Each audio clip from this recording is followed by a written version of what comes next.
লক্ষ যুবক জানে না কেন এটা করছে, কারণটা কি? সে জানে না। আব্বা তুমি জানো না বাপ, দেশ দুশ্মন তোমারে নিয়ে তামাশা করছে। একটা পলিথিন, খোলা পলিথিন আছে, যে পলিথিন দেখেন, পলিথিন বাতাসের মধ্যে যখন বাতাসের মুখে পড়ে পলিথিনের এরকম এরকম লড়ে, এর নিজস্ব কোনো পাওয়ার থাকে না। আর এটার একবার এদিকে নেয়, এবার এদিকে নেয়। তোমরা অসংখ্য না ছেলে পেলেকে বেঈমান একটা ছোট্ট মোবাইল দিয়া নাচাইতেছে। একবার বলে নারী দেখো, আবার বলে ছবি দেখো, আবার বলে উলঙ্গ দৃশ্য দেখো, আবার বলে নর্তকী দেখো, আবার বলে চুলটা ফিরাও, আবার বলে সোজা হইয়া দাঁড়াও, আবার বলে দাঁড়াইয়া মতো, আবার বলে বৈশা মতো। আহ,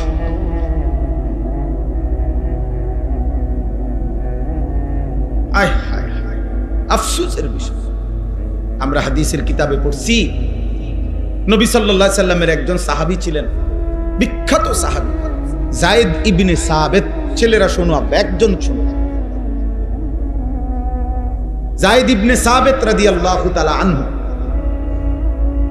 এই সাহাবী ছিলেন আমাদের নবী সাল্লাল্লাহু আলাইহি সাল্লাম 30 পারা কোরআন শরীফ নাজিল হওয়ার সময় 23 বছরে নির্দিষ্ট কিছু সাহাবীর মাধ্যমে কোরআন শরীফ লিখাইতেন। যখন যেটুকু নাজিল হইতো অতটুকু লিখাইয়া রাখতেন নবীজি।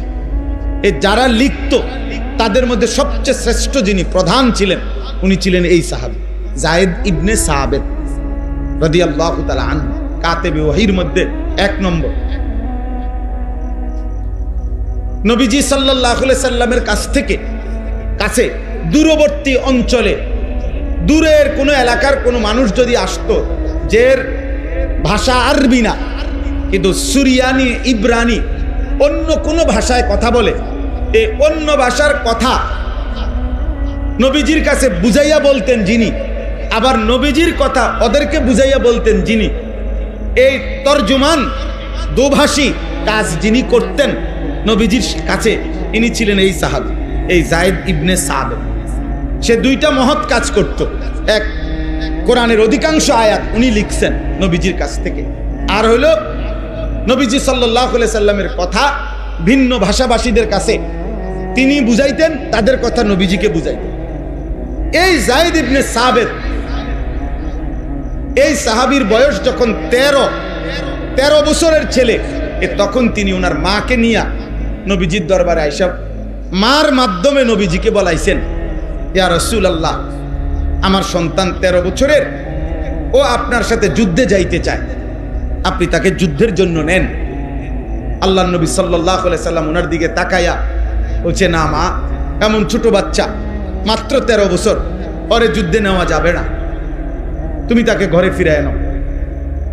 আমরা কিতাবে পড়ছি, এই 13 বছরের সাহাবী যায়েদ ইবনে সাবিত, খোদার কসম, উনি আড়ালে গিয়া মারে জড়ায় ধরা অজরে কান দেয়া বলতেছে, মা, আল্লাহর কসম মা, নবী যদি আমাকে যুদ্ধে নাও নেয়, আমি তো মার ঘরে ফিরবো না, আমি তো নবীর কাছেই আসছি, থাকবো নিয়ত কইরা, আপনি আবার যান। আবার নবীজিকে বলেন, ঠিক আছে, যুদ্ধের জন্য যদি আমি উপযোগী না হই, আমারে নবীজি দ্বীনের ওনার কোনো না কোনো কাজে যেন আমারে লাগায় রাখে, আমারে ভিন্ন কোনো কাজ দিতে বলেন, আমি যাব না ঘরে।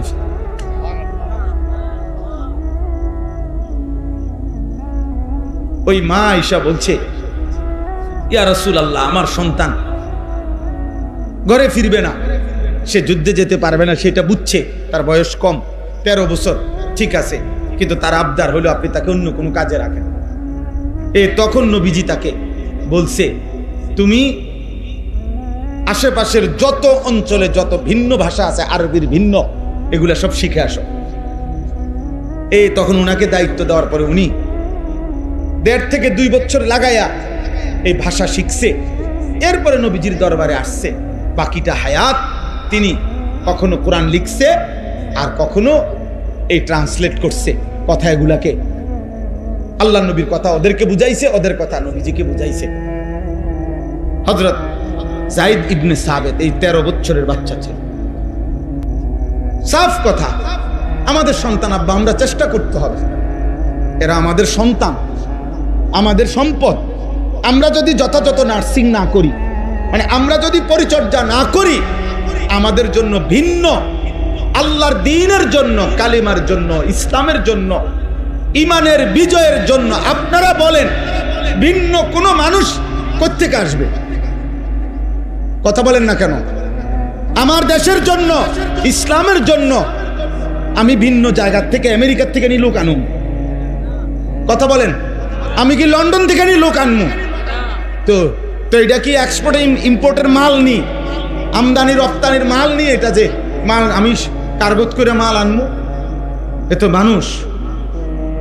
তাহলে আমার সন্তান, আমার ভাই, আমাদেরই এই ছেলেগুলা, আমি যে রাত্র দিন চিল্লাই, বিশ্বাস করেন আমি জানি চিল্লাইতে চিল্লাইতে একদিন চলে যাব। আমি আপনাদের এই গ্রাম চিনি, এটা কোনো নতুন না, আমি এখানে নতুন। এই গ্রামে আমার স্পষ্ট মনে আছে যে আমি আরো কত আগে আসছি, ফরদাবাদ থাকাকালীন মসজিদে কবর কবর খুইরা, ওই যে মাইনুদ্দিন ভাই তারা ছিলেন মনে না তখন? হ্যাঁ হ্যাঁ, এই যে কোনখানে মাইনুদ্দিন ভাই তখন আমরা আসছিলাম? জি জি, ছোট কবর খুঁড়ে সুন্নত তরিকার কবর দেখানো হয়েছিল না, মনে না? এখানে লম্বা মজমা হয়েছে।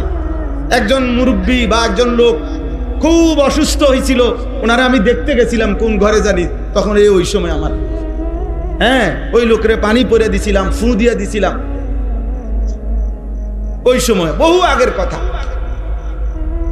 বহু আগের কথা।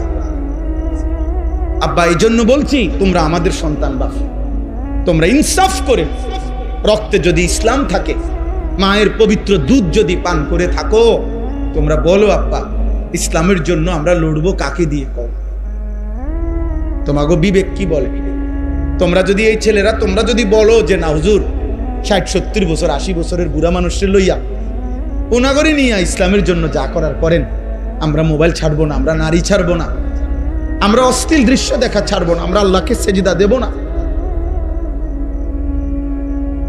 আমার সন্তান, আমার ভাই, বলো এটা কি ইনসাফ হয়?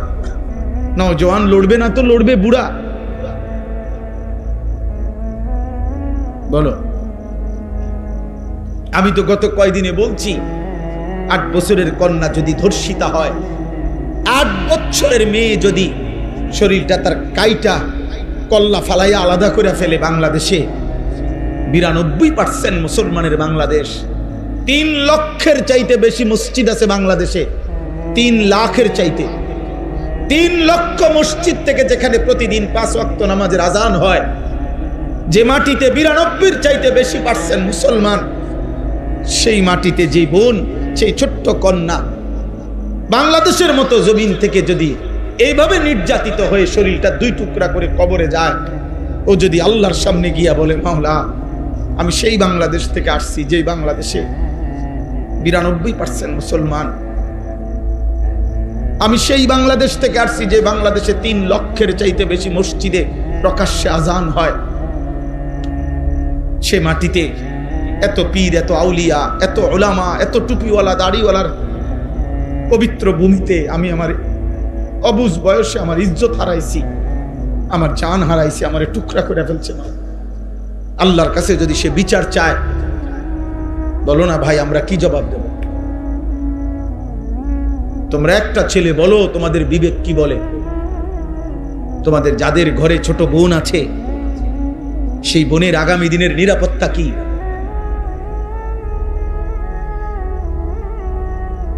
ওই মেয়েটা ঢাকা শহরে থাকতো, তাহলে রাজধানীর বুকে যদি ছোট্ট বোনের নিরাপত্তা না থাকে, তোমার বোনের নিরাপত্তা কোথায়? আমাদের যাদের কন্যা আছে 4 বছরের, 6 বছরের, 10 বছরের, আমাদের কন্যার, আমাদের মেয়ের, আমার 4.5 বছরের মেয়ে আছে, এমন কোনো রাত নাই, রাতের 3টাও যদি বাঁচে, আমার মেয়ে আমার জন্য সজাগ থাকে।